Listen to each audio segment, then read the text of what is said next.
amount to the side of pain. That's the come down, the hangover, etc.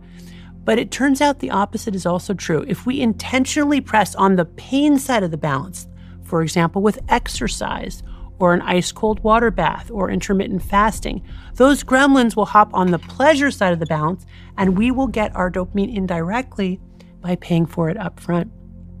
And there are studies in humans showing that when humans expose themselves to exercise, for example, dopamine levels gradually rise over the latter half of the exercise. And then when the exercise stops, dopamine levels will remain elevated for hours afterwards before going back down to the baseline level position without ever going into that dopamine deficit state.